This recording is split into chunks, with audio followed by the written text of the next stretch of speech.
Hi hello ನಮಸ್ತೆ. Shobha Venkat flux Kannada YouTube ಚಾನಲ್ಗೆ ನಿಮ್ಮೆಲ್ಲರಿಗೂ ಕೂಡ ಸ್ವಾಗತ ಅಂತ ಹೇಳ್ತಾ, ಇವತ್ತಿನ ಸೂಪರ್ ಟಾಪಿಕ್ ಏನು ಗೊತ್ತಾ? ಆ್ಯಕ್ಚುಲಿ ಹೇಳಬೇಕು ಅಂತಂದರೆ ತುಂಬ ಜನಕ್ಕೆ ಈ ಅನುಭವ ಆಗಿರುತ್ತೆ. ಏನಪ್ಪ ಅದು ಅಂತನಾ, ಬಾಡಿ ಶೇಮಿಂಗ್ ಅಂತ ತುಂಬ ಜನ ಅನುಭವಿಸಿರುವಂಥದ್ದು. ಈವನ್ ಇದು ನನ್ನ ಅನುಭವ ಕೂಡ ಅಂತಲೇ ನಾನು ಹೇಳ್ಬೋದು. ಯಾಕೆ ಅಂತ ಅಂದರೆ, ಬಾಡಿ ಶೇಮಿಂಗ್ ಅಂತಂದರೆ ಏನು? ಮೊದಲನೇದಾಗಿ ಈ ಬಾಡಿ ಶೇಮಿಂಗ್ ಅಂದರೆ ಏನು ಅಂತ ತಿಳ್ಕೊಬೇಕು. ಒಬ್ಬ ವ್ಯಕ್ತಿಯ ರೂಪ ಇರ್ಬೋದು, ಅವರ ದೇಹದ ರೂಪ, ಗಾತ್ರ, ಬಣ್ಣ, ಈ ಥರ ಅವಹೇಳನಕಾರಿಯಾಗಿ ಕೆಟ್ಟದಾಗಿ ಮಾತನಾಡುವಂಥದ್ದೇ ಈ ಬಾಡಿ ಶೇಮಿಂಗ್ ಅಂತ ಹೇಳೋದು. ಅದು ಇವತ್ತಿಂದಲ್ಲ, ನಿನ್ನೆದಲ್ಲ, ಹುಟ್ಟೋ ಮಕ್ಕಳಿಂದನೇ ಸ್ಟಾರ್ಟ್ ಆಗುವಂಥದ್ದು.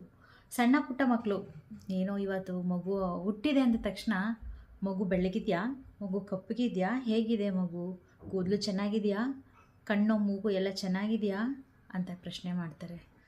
ಯಾರೆಲ್ಲ ಬೇರೊಬ್ಬರ ದೇಹದ ರೂಪ, ಗಾತ್ರ, ಬಣ್ಣ, ತೂಕ ಇದ್ರ ಬಗ್ಗೆ ಕೆಟ್ಟದಾಗಿ ತುಚ್ಛವಾಗಿ ಮಾತಾಡ್ತೀರಾ, ಅವ್ರಿಗೋಸ್ಕರ ಈ ವಿಡಿಯೋ. ನೀವು ಮಾತಾಡ್ತಿರುವಂಥದ್ದು ಬರೀ ದೇಹದ ಬಗ್ಗೆ ಅಲ್ಲ, ಮನಸ್ಸಿನ ಬಗ್ಗೆ. ನೀವು ಮಾತಾಡುವಂಥದ್ದು ಮನಸ್ಸಿಗೆ ನೋವಾಗುತ್ತೆ. ಆ ಮನಸ್ಸಿಗೆ ನೋವಾದರೆ ಎಷ್ಟೆಲ್ಲ ಪ್ರಾಬ್ಲಮ್ ಆಗುತ್ತೆ ಗೊತ್ತಾ? ಬನ್ನಿ ತಿಳ್ಕೊಳ್ಳೋಣ. ವಿಶೇಷವಾಗಿ ಬಾಡಿ ಶೇಮಿಂಗ್ ಬಗ್ಗೆ, ಬೇರೊಬ್ಬರ ದೇಹದ ಬಗ್ಗೆ ಮಾತಾಡಿದಾಗ ಮಕ್ಕಳಲ್ಲಿ, ಮಹಿಳೆಯರಲ್ಲಿ ತುಂಬ ನೋವಾಗುತ್ತೆ, ಅಥವಾ ಅವ್ರ ಮನಸ್ಥಿತಿಯನ್ನು ಕುಗ್ಗಿಸುತ್ತೆ ಅಂತಲೇ ಹೇಳಬಹುದು. ಮುಖ್ಯವಾಗಿ ಎಲ್ಲರ ದೇಹ ಕೂಡ ಪರ್ಫೆಕ್ಟಾಗಿರುತ್ತೆ ಅಂತಲೇ ಹೇಳೋಕ್ಕಾಗಲ್ಲ. ಆರೋಗ್ಯವಾಗಿರಬೇಕು, ಹೆಲ್ದಿಯಾಗಿರಬೇಕು. ಮೇಯ್ನು ನಾವು ನಮ್ಮ ಬಾಡಿ ಪರ್ಫೆಕ್ಟಾಗಿರಬೇಕು ಅಂತ ಕೇಳಲ್ಲ, ನಮಗೆ ರೆಸ್ಪೆಕ್ಟ್ ಬೇಕು ಅಂತ ಕೇಳ್ತೀವಿ. ಹಲೋ ಹಾಯ್ ನಮಸ್ತೆ, ಎಲ್ಲರೂ ಹೇಗಿದ್ದೀರಾ? ಐ ಹೋಪ್ ಎಲ್ಲ ಚೆನ್ನಾಗಿದ್ದೀರಾ ಅನ್ಕೋತೀನಿ. ಇವನ್ ನಾನು ಕೂಡ ಚೆನ್ನಾಗಿದ್ದೀನಿ. ನಾನು ನಿಮ್ಮ ಶೋಭಾ ವೆಂಕಟ್ ವ್ಲಾಗ್ಸ್ ಕನ್ನಡ ಯೂಟ್ಯೂಬ್ ಚಾನಲ್ಗೆ ನಿಮ್ಮೆಲ್ಲರಿಗೂ ಕೂಡ ಸ್ವಾಗತ ಅಂತ ಹೇಳ್ತಾ, ತಡ ಮಾಡೋದು ಬೇಡ, ಇವತ್ತಿನ ಸೂಪರ್ ಆಗಿರುವಂಥ ಒಂದು ವಿಷಯದ ಬಗ್ಗೆ ಮಾತಾಡ್ತಾ ಇದ್ದೀನಿ. ಇದು ನನ್ನ ಅನುಭವ ಕೂಡ, ನಂದಷ್ಟೇ ಅಲ್ಲ, ಎಷ್ಟೋ ಜನ ಹೆಣ್ಣುಮಕ್ಕಳು, ಗಂಡು ಮಕ್ಕಳು ಅನುಭವಿಸಿರುವಂಥ ಒಂದು ಸಾಮಾನ್ಯವಾದಂಥ ನೋವು ಅಂತಲೇ ಹೇಳಬೇಕು. ಯಾಕೆ, ಯಾವ ವಿಷಯದ ಬಗ್ಗೆ ಮಾತಾಡ್ತಿದ್ದಾರೆ ಇವತ್ತು ಶೋಭಾ ಅಂತ ಕೇಳ್ತಾ ಇದ್ದೀರಾ? ಹೌದು, ಬಾಡಿ ಶೇಮಿಂಗ್ ಬಗ್ಗೆ ನಾನು ಮಾತಾಡ್ತಾ ಇದ್ದೀನಿ. ಏನಪ್ಪ ಇದು ಬಾಡಿ ಶೇಮಿಂಗ್ ಅಂತ ಅಂದರೆ, ಒಬ್ಬರ ದೇಹದ ರೂಪ, ಗಾತ್ರ, ಬಣ್ಣ, ಎತ್ತರ, ತೂಕ ಅಥವಾ ದೇಹದ ಯಾವುದಾದರೂ ಭಾಗದ ಕೆಟ್ಟವಾಗಿ ಮಾತನಾಡುವಂಥದ್ದು, ಹಾಸ್ಯ ಮಾಡುವಂಥದ್ದು, ತುಚ್ಛವಾಗಿ ಮಾತನಾಡುವಂಥದ್ದು, ಇದನ್ನೇ ಬಾಡಿ ಶೇಮಿಂಗ್ ಅಂತ ಕರೀತಾರೆ. ಸೊ ಎಷ್ಟೋ ಜನ ಅನುಭವಿಸಿದ್ದೀವಿ ಇವಾಗ ಅಂತ ಅನ್ನಿಸ್ತಿದೆ ಅಲ್ಲ. ಹುಟ್ಟೋ ಮಕ್ಕಳಿಂದನೇ ಸ್ಟಾರ್ಟ್ ಆಗುತ್ತೆ ಇದು. ಹುಟ್ಟಿದಾಗ ಮಕ್ಕಳು ಕಪ್ಪಗಿದ್ದಾರಾ, ದಪ್ಪಗಿದ್ದಾರಾ, ಬೆಳ್ಳಗಿದ್ದಾರಾ, ಮಗು ಹೆಲ್ದಿಯಾಗಿದೆಯಾ ಅಂತ ಯಾರು ಕೇಳೋದಿಲ್ಲ. ಹುಟ್ಟಿದ ತಕ್ಷಣ, ಮಗುನ ನೋಡಿದ ತಕ್ಷಣ, ಅಯ್ಯೋ ಮಗು ಕಪ್ಪಗಿದೆ, ಮಗು ಬೆಳ್ಳಗಿದೆ, ಕೂದಲೇ ಇಲ್ವಲ್ಲ ಮಗುಗೆ, ಮೂಗು ತುಂಬ ಚಿಕ್ಕದಾಗೋಯ್ತು, ತುಂಬ ಅಗಲ ಆಗೋಯ್ತು, ಹಣೆ ದೊಡ್ಡದು, ಹೀಗೆಲ್ಲ ಯೋಚನೆ ಮಾಡ್ತಾರೆ. ಎಷ್ಟು ಸರಿ ಅಲ್ವಾ? ಸೊ ಮನುಷ್ಯನಿಗೆ ಅಥವಾ ಸಣ್ಣ ಪುಟ್ಟ ಮಕ್ಕಳಿಗೆ ಇರ್ಬೋದು, ಹೆಣ್ಣು ಮಕ್ಕಳಿಗೆ ಇರ್ಬೋದು, ಟೀನೇಜರ್ಸ್ಗೆ, ಅದರಲ್ಲೂ ಸ್ಕೂಲಲ್ಲಿ ಓದ್ತಿರುವಂಥ ಮಕ್ಕಳುಗಳು, ಕಾಲೇಜಲ್ಲಿ ಓದ್ತಿರುವಂಥ ಮಕ್ಕಳುಗಳಿಗೆ ತುಂಬಾ ಹರ್ಟ್ ಆಗುವಂಥದ್ದು, ಅವರ ಸೆಲ್ಫ್ ಕಾನ್ಫಿಡೆನ್ಸ್ನೇ ಕೊಂದು ಬಿಡುವಂಥದ್ದು. ನಾವು ಅಥವಾ ಪ್ರತಿದಿನ ಮಾತಾಡ್ತೀವಿ, ನಾವು ಮಾತಾಡುವಂಥ ಮಾತುಗಳು ಇನ್ನೊಬ್ಬರಿಗೆ ಖುಷಿ ತರಬೇಕೇ ವಿನಃ, ಇನ್ನೊಬ್ಬರ ಮುಖದಲ್ಲಿ ನಗು ತರಬೇಕೇ ವಿನಃ, ನಾವು ಆಡುವಂಥ ಮಾತುಗಳು ಇನ್ನೊಬ್ಬರ ಮನಸ್ಸನ್ನ ನೋಯಿಸಬಾರ್ದು, ಇನ್ನೊಬ್ಬರ ಮನಸ್ಸನ್ನ ಕೊಲ್ಲುವಂತೆ ಇರಬಾರ್ದು ಅಲ್ವಾ? ಸೊ ಈಗ ಆಲ್ರೆಡಿ ಎಷ್ಟೋ ಜನಕ್ಕೆ ಈ ಅನುಭವ ಆಗಿದೆ ಅಂತ ಅಂದ್ಕೊತೀನಿ. ನನಗೂ ಕೂಡ ಆಗಿದೆ. ಸೊ ಮೊದಲನೇದಾಗಿ ಚಿಕ್ಕ ಮಕ್ಕಳಿಂದ ನಾನು ಹೀಗೆ ಹೇಳಿದೆ, ಹುಟ್ಟಿದ ತಕ್ಷಣದಿಂದನೇ ಸ್ಟಾರ್ಟ್ ಆಗುತ್ತೆ ಅಂತ. ಅದು ಹಾಗೆ ಕೆಲವೊಂದು ನಿಕ್ ನೇಮ್ಗಳನ್ನ ಇಟ್ಬಿಡ್ತಾರೆ. ಮಗು ಕಪ್ಪಗಿತ್ತು ಅಂತಂದರೆ, ಕಪ್ಪಗಿದ್ದಾರೆ, ಕರಿಯ ಅಥವಾ ಕರ್ಕಿ, ಈ ಥರ ಕರೀತಾರೆ. ಸಣ್ಣಕ್ಕಿದ್ರೆ ಏನಿಷ್ಟು ಸಣಕ್ಲಿಯಾಗಿದ್ದಾಳೆ, ಏನು ಊಟ ಕೊಡೋದೇ ಇಲ್ವಾ ನೀವು ಮನೆಯಲ್ಲಿ ಅಂತ ಕೇಳ್ತಾರೆ. ಸೊ ಈ ಥರ ಪ್ರಶ್ನೆ ಮಾಡೋರು ಇರೋವರೆಗೂ ಈ ಥರ ಬೆಳ್ಕೊಂಡು ಹೋಗ್ತಾನೆ ಇರುತ್ತೆ. ಒಂದಲ್ಲ ಒಂದು ವಿಷಯದ ಬಗ್ಗೆ ಚರ್ಚೆ ಆಗ್ತಾನೆ ಇರುತ್ತೆ. ಇದಕ್ಕೆ ಕಡಿವಾಣ ಹಾಕಲೇಬೇಕು. ಇನ್ನೊಬ್ಬರ ಮನಸ್ಥಿತಿಯನ್ನು ಅರ್ಥ ಮಾಡಿಕೊಂಡು ಮಾತನಾಡುವಂಥ ಮನೋಬಲತೆಯನ್ನು ಅವರು ಅರ್ಥ ಮಾಡಿಸ್ಬೇಕು. ಸೊ ನಾನು ಇವತ್ತಿನ ದಿನದಲ್ಲಿ ನನಗೆ ಆಗಿರುವಂಥ ಕೆಲವು ನೋವನ್ನ ನಾನು ಹೇಳ್ಕೊಳ್ಳೋಣ ಅಂತಲೇ ಈ ವಿಡಿಯೋ ಮಾಡ್ತಾ ಇರೋ ಉದ್ದೇಶ. ಇನ್ನೊಂದು, ಸ್ಕೂಲಲ್ಲಿ ಈ ಥರ ಮಕ್ಳಿಗಾದಾಗ ಮನಸ್ಸಿಗೆ ಅವ್ರಿಗೆ ತುಂಬ ಬೇಜಾರಾಗ್ಬಿಡುತ್ತೆ. ಟೈಮ್ ಮಕ್ಕಳು, ನನ್ನನ್ನು ದಪ್ಪಗಿದ್ದೀನಿ, ಫ್ರೆಂಡ್ಸ್ಗಳೆಲ್ಲ ಯಾರೂ ಆಟ ಆಡೋಕ್ಕೆ ಸೇರಿಸ್ಕೊಳ್ಳೋದೇ ಇಲ್ಲ, ನಾನು ಕಪ್ಪಗಿದ್ದೀನಿ, ನನ್ನನ್ನು ಕಂಡ್ರೆ ಯಾರಿಗೂ ಇಷ್ಟ ಇಲ್ಲ, ನಾನು ಅವಳ ಥರ ಇಲ್ಲ, ಅವಳೆಷ್ಟು ಚೆನ್ನಾಗಿದ್ದಾಳೆ. ಸೊ ಕಂಪೇರಿಸನ್ ಸ್ಟಾರ್ಟ್ ಆಗಿಬಿಡುತ್ತೆ ಮಕ್ಕಳಿಗೆ. ಸ್ಕೂಲ್ಗೆ ಹೋಗೋದಕ್ಕೆ ಹಿಂದೆ ಮುಂದೆ ನೋಡ್ತಾರೆ, ಫ್ರೆಂಡ್ಶಿಪ್ ಮಾಡೋದಕ್ಕೆ ಹಿಂದೆ ಮುಂದೆ ನೋಡ್ತಾರೆ. ಸೊ ಎಷ್ಟು ಡಿಫ್ರೆನ್ಸ್ ಬರ್ತಾ ಇದೆ ಅಲ್ವಾ? ಸೊ ಮಕ್ಕಳುಗಳಾಗಿರಲಿ ಅಥವಾ ಟೀನೇಜರ್ಸ್ ಆಗಿರಲಿ, ಅವರು ಕನ್ನಡಿನೇ ನೋಡ್ಕೊಳ್ಳೋದಕ್ಕೆ ಇಗ್ನೋರ್ ಮಾಡ್ತಾರೆ, ಭಯ ಪಡ್ತಾರೆ. ನನ್ನ ಫೇಸ್ ಹಿಂಗಿದೆ, ನಾನು ನೋಡಲ್ಲ, ನನ್ನ ಮುಖ ನನಗೆ ಇಷ್ಟ ಆಗೋದಿಲ್ಲ. ಅವ್ರಂಗಂದರು, ನನ್ನ ಕಪ್ಪಗಿದೆಯಾ ಅಂತ ಅಂದರು, ನಾನು ಕಪ್ಪಗಿದ್ದೀನಾ? ಸೊ ಇದರಿಂದ ಮನಸ್ಸಿಗೆ ಎಷ್ಟು ಆಘಾತ ಆಗುತ್ತೆ, ಡಿಪ್ರೆಷನ್ಗೆ ಹೋಗ್ತಾರೆ. ಸೊ ಅಲ್ವಾ? ಸೊ ಆದಷ್ಟು ಈ ಥರ ನಿಕ್ನೇಮ್ನ ಕರೆಯುವಂಥದ್ದು ಸ್ಕೂಲ್ಗಳಲ್ಲಿ ಟೀಚರ್ಸ್ಗಳು ಅಬ್ಸರ್ವ್ ಮಾಡಬೇಕು. ಆ ಥರ ಹೇಳಬಾರ್ದು. ಮಕ್ಕಳಿಗೆ ತಿಳಿ ಹೇಳಬೇಕು. ಮಕ್ಕಳಿಗೆ ಖುಷಿಯಿಂದ ನಿಕ್ನೇಮ್ ಇಟ್ಬಿಡ್ತಾರೆ ಅಥವಾ ರೇಗಿಸ್ತಾರೆ. ಬಟ್ಟು ರೇಗಿಸುವಂಥವ್ರಿಗೆ ಖುಷಿ ಇರ್ಬೋದು, ಯಾರ ಬಗ್ಗೆ ರೇಗಿಸ್ತಿದ್ದಾರೆ ಆ ವ್ಯಕ್ತಿಗೆ ಮನಸ್ಸಿಗಾಗುವಂಥ ನೋವಿದೆಯಲ್ಲ, ಸೊ ಜೀವನನೇ ಕಳ್ಕೊಳ್ಳುವಂಥ ಪರಿಸ್ಥಿತಿ ಬಂದ್ಬಿಡುತ್ತೆ. ಅಥವಾ ಕೆಲವೊಮ್ಮೆ ಹಾಡುವಂಥ ಒಂದೊಂದು ಮಾತುಗಳು ಸಹ ಜೀವನದ ಉದ್ದಕ್ಕೂ ಕೂಡ ನೆನಪಲ್ಲಿರುತ್ತೆ, ಯಾವತ್ತೂ ಮರೆಯೋಕ್ಕಾಗದೇ ಇರುವಂಥ ನೋವುಗಳನ್ನ ಕೊಡುತ್ತೆ. ಇನ್ನು ಟೀನೇಜರ್ಸಲ್ಲೂ ಅಷ್ಟೇ, ಒಂದು ಸಣ್ಣ ಮಕ್ಕಳಿಂದ ಹಿಡಿದು ಡೇ ಬೈ ಡೇ ದೇಹ ಬದಲಾವಣೆ ಆಗುತ್ತೆ. ವರ್ಷದಿಂದ ವರ್ಷಕ್ಕೆ ಸ್ಕಿನ್ನಲ್ಲಿರ್ಬೋದು, ಸ್ಕಿನ್ ಕಲರ್ ಚೇಂಜ್ ಆಗೋದ್ರಲ್ಲಿರ್ಬೋದು, ದೇಹ ಬೆಳೀತಾ ಬಾಡಿನೂ ಕೂಡ ಶೇಪ್ ಬರ್ಬೋದು, ದಪ್ಪ ಆಗ್ಬೋದು, ಸಣ್ಣ ಆಗ್ಬೋದು ಅಲ್ವಾ? ಸೊ ಇದನ್ನೆಲ್ಲನೂ ಯೋಚನೆ ಮಾಡಬೇಕು. ಯಾವುದೇ ಒಂದು ವ್ಯಕ್ತಿ ಏನಾದರೂ ಮಾತಾಡೋಕ್ಕಿಂತ ಮುಂಚೆ ಎಲ್ಲವನ್ನು ತಿಳಿದಿದ್ರೆ ಮಾತ್ರ ಆ ವಿಚಾರದ ಬಗ್ಗೆ ಮಾತಾಡಬೇಕು. ಟೀನೇಜರ್ಸ್ ಮತ್ತು ಯಂಗ್ ಗರ್ಲ್ಸ್ಗಳಿರ್ತಾರಲ್ಲ, ಮಕ್ಕಳುಗಳಿರ್ತಾರಲ್ಲ, ಅವರು ದಿನದಿಂದ ದಿನಕ್ಕೆ ವಯಸ್ಸಾಯ್ತಾ ಅಂದರೆ ವರ್ಷ ಕಳೆದಂತೆ ದೇಹದಲ್ಲಿ ಕೆಲವು ಎಷ್ಟೋ ಬೆಳವಣಿಗೆಗಳಾಗುತ್ತೆ. ಬ್ರೆಸ್ಟ್ ಇರ್ಬೋದು, ಚೆಸ್ಟ್ ಇರ್ಬೋದು, ಮತ್ತು ನಮ್ಮ ದೇಹ ಇರ್ಬೋದು ಅಲ್ವಾ, ನಮ್ಮ ಬಣ್ಣ ಇರ್ಬೋದು, ಬದಲಾವಣೆ ಆಗುವಂಥದ್ದು ಸಹಜವಾದದ್ದು. ಸೊ ನೀನು ಕಪ್ಪಗಿದೆಯಾ, ನೀನು ಉದ್ದಕ್ಕಿದೆಯಾ, ನೀನು ಕುಳ್ಳಕ್ಕಿದೆಯಾ, ನಿನ್ನ ಹಲ್ಲು ಸರಿ ಇಲ್ಲ, ನಿನಗೆ ಕಣ್ಣು ಸರಿ ಇಲ್ಲ, ನಿನಗೆ ಮೂಗು ಸರಿ ಇಲ್ಲ, ಈ ಥರ ಹೇಳೋದನ್ನು ನಿಲ್ಲಿಸಬೇಕು. ಮತ್ತು ಯಾರಾದರೂ ಹೇಳ್ತಿದ್ದಾರೆ ಅಂದರೆ ಅದನ್ನು ಇಗ್ನೋರ್ ಮಾಡೋದನ್ನು ಕಲಿಬೇಕು. ಇದರಿಂದ ತುಂಬ ಪ್ರಾಬ್ಲಮ್ ಆಗುತ್ತೆ. ಸೆಲ್ಫ್ ಕಾನ್ಫಿಡೆನ್ಸ್ನ ಕಳ್ಕೋತಾರೆ.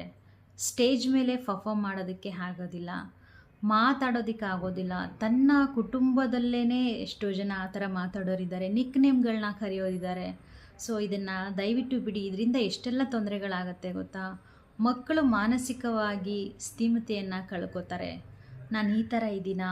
ಕೆಲವೊಬ್ರು ಹೇಳೇ ಬಿಡ್ತಾರೆ, ನಿನಗೆ ಫೋಟೋ ಫೇಸೇ ಇಲ್ಲ ಅಂತ. ಅಂಥವ್ರು ಫೋಟೋ ತೆಗೆಸ್ಕೊಳ್ಳೋದಕ್ಕೆ ಹೋಗೋದಿಲ್ಲ. ಕೆಲವೊಬ್ಬರು ಐ ಪ್ರಾಬ್ಲಮ್ ಆಗಿದೆ, ನಿಮಗೆ ಸರಿಯಾಗಿ ಕಾಣಿಸಲ್ಲ ಅಂತ ಗ್ಲಾಸ್ ಹಾಕ್ಕೊಳ್ಳಿ ಅಂತ ಹೇಳಿದ್ರೆ ನನಗೆ ಅಸಹ್ಯವಾಗಿ ನೋಡ್ತಾರೆ, ಗ್ಲಾಸ್ ಹಾಕ್ಕೊಂಡ್ರೆ ನನಗೆ ಕಣ್ಣು ಕಾಣಿಸಲ್ಲ ಅಂತ ಹೇಳ್ತಾರೆ ಅಂತ. ಮಕ್ಕಳುಗಳು ಅವರಿಗೆ ಕಣ್ಣು ಸರಿಯಾಗಿ ಕಾಣಿಸಲ್ಲ, ಓದೋಕ್ಕೆ ಬರೆಯೋಕ್ಕೆ ಆಗ್ತಿಲ್ಲ ಅಂತ ಅಂದ್ರೂ ಕೂಡ ಗ್ಲಾಸ್ ಯೂಸ್ ಮಾಡೋದಕ್ಕೆ ಹಿಂದೆ ಮುಂದೆ ನೋಡ್ತಾರೆ. ಬಿಕಾಸ್ ಯಾರಾದರೂ ನನ್ನನ್ನು ಹಾಡ್ಕೊಂಡ್ಬಿಡ್ತಾರೆ, ನನ್ನನ್ನು ರೇಗಿಸ್ತಾರೆ ಅನ್ನೋ ಒಂದು ಕಾರಣಕ್ಕೆ ಎಷ್ಟೋ ಜನ ಸ್ಕೂಲು ಕಾಲೇಜಿಗೆ ಹೋಗ್ತಿರೋದಿಲ್ಲ. ಎಷ್ಟೋ ಜನ ನೀನು ದಪ್ಪ ಇದೆಯಾ ಅಂತ ಅಂದ ತಕ್ಷಣ ಊಟನೇ ಬಿಟ್ಬಿಡ್ತಾರೆ. ರಾತ್ರಿ ಪೂರ್ತಿ ಯೋಚನೆ ಮಾಡುವಂಥದ್ದು, ನಿದ್ರೆ ಬಿಟ್ಬಿಡ್ತಾರೆ. ಅವ್ರಿಗೆ ಅವ್ರ ಬಗ್ಗೆನೇ ಸೆಲ್ಫ್ ಕಾನ್ಫಿಡೆನ್ಸ್ನ ಕಳ್ಕೊಂಡ್ಬಿಡ್ತಾರೆ ಅಲ್ವಾ? ಸೊ ಎಷ್ಟು ಪರಿಣಾಮ ಬೀರುತ್ತೆ ಮಕ್ಕಳ ಮೇಲೆ ಆಗಲಿ ಅಥವಾ ದೊಡ್ಡವ್ರಿಗೂ ಕೂಡ ಇದು ಆಗುತ್ತೆ. ಇನ್ನು ಕೆಲವೊಬ್ಬರಿಗೆ ಪ್ರೆಗ್ನೆನ್ಸಿ ಇಲ್ಲ ಅಂದ್ರೂ ಕೂಡ PCOD, PCOS ಆಗಿರ್ಬೋದು ಅಥವಾ ಸ್ಟ್ರೆಸ್ ಇರ್ಬೋದು. ಅವರಿಗೆ ಓದ್ತಾ ಇರೋರ್ಗು ಅಷ್ಟೇ ಕೆಲವೊಮ್ಮೆ ಓದೋದ್ರ ಬೆಲೆ ಇಂಟ್ರೆಸ್ಟ್ ಇರುತ್ತೆ, ಸೊ ಅದೇ ಟೆನ್ಷನ್ ಇರುತ್ತೆ, ಸ್ಟ್ರೆಸ್ ಜಾಸ್ತಿ ಇರುತ್ತೆ. ಇದರಿಂದನೂ ಕೂಡ ದಪ್ಪ ಆಗಿಬಿಡ್ತಾರೆ. ಅವ್ರನ್ನ ಅವ್ರು ಮೇಂಟೈನ್ ಮಾಡ್ಕೊಳ್ಳಿಕ್ಕೆ ಆಗೋದಿಲ್ಲ. ಒಂದು ಹೆಣ್ಣು ಮಗು ಮದುವೆ ಆಗಿದೆ ಅಂತ ಅಂದರೆ ಪ್ರೆಗ್ನೆನ್ಸಿಯ ನಂತರ ಮಗು ಆದಮೇಲೆ ಫಸ್ಟ್ ಟೈಮ್ ತಾಯಿ ಆಗ್ತಾಳೆ ಅಂತಲೇ ಇಟ್ಕೊಳ್ಳಿ ಎಕ್ಸಾಂಪಲ್.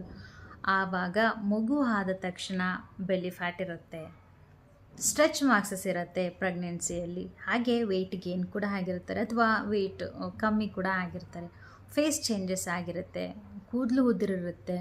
ಇನ್ನೂ ಏನೋ ಕೆಲವೊಂದು ಸಹಜವಾಗಿ ಬರುವಂಥ ಬೇರೆ ಬೇರೆ ಇಶ್ಯೂಸ್ಗಳೆಲ್ಲ ಇರುತ್ತೆ. ಇದನ್ನು ಅರ್ಥ ಮಾಡ್ಕೊಳ್ದೆ ಅವ್ರ ಮನೆಗಳಲ್ಲೇ ಆಗಿರ್ಬೋದು ಅಥವಾ ಮಗುನ ತಾಯಿನ ನೋಡೋಕ್ಕೆ ಬಂದವರೇ ಆಗಿರ್ಬೋದು, ಅವರ ಮನಸ್ಸಿಗೆ ಹರ್ಟ್ ಆಗೋ ಥರ ಮಾತಾಡಬಾರ್ದು. ಈಗ ಯಾಕೆ ಹಿಂಗೆ ಆಗ್ಬಿಟ್ಟಿದ್ಯಾ, ನೀನು ತುಂಬ ದಪ್ಪ ಆಗಿಬಿಟ್ಟಿದ್ಯಾ, ಹಿಂಗೆ ಫ್ಯಾಟ್ ಇದೆ, ನೀನು ಬ್ಲ್ಯಾಕ್ ಇದೆಯಾ, ಆಗಿದೆಯಾ, ಹೀಗಿದೆಯಾ ಅಂತ ಮಾತಾಡಿದಾಗ ಆ ತಾಯಿಗೆ ಮನಸ್ಸಿಗೆ ನೋವಾಗುತ್ತೆ.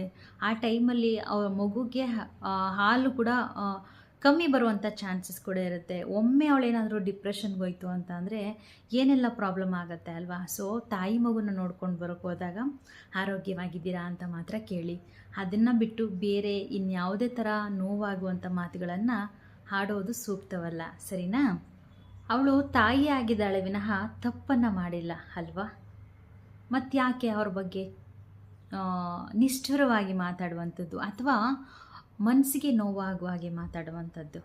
ಮಕ್ಕಳಿಗಾಯಿತು, ಹೆಂಗಸರಿಗೆ ಆಯಿತು, ಗಂಡಸರಿಗೂ ಕೂಡ ಅಥವಾ ಜೆಂಟ್ಸ್ಗೂ ಕೂಡ ಬಾಡಿ ಶೇಮಿಂಗ್ ಆಗುತ್ತಾ ಅಂತ ಕೇಳ್ತಾರೆ. ಖಂಡಿತವಾಗ್ಲೂ ಆಗುತ್ತೆ.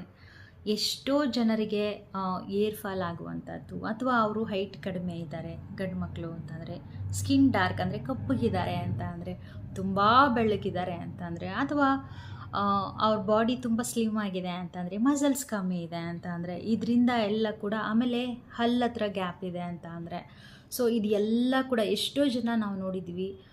ಹೇರ್ ಫಾಲ್ ಆಗ್ತಿದೆ ಅಂತ ಅಂದರೆ ಒಂದು ಕ್ಯಾಪ್ ಹಾಕ್ಕೊಂಬಿಡೋಣ ಸರಿ ಹೋಗುತ್ತೆ ಅಂತ ಅನ್ಕೊತಾರೆ. ಅಥವಾ ಹೊಟ್ಟೆ ಮುಂದೆ ಬಂದಿದೆ ಅಂತಂದರೆ ಒಂದು ಜಾಕೆಟ್ ಏನಾದರೂ ವೇರ್ ಮಾಡೋಣ, ಕಾಣಿಸೋದಿಲ್ಲ, ಮುಚ್ಕೊಬೋದು, ಏನು ಗೊತ್ತಾಗೋದಿಲ್ಲ ಅಂತ.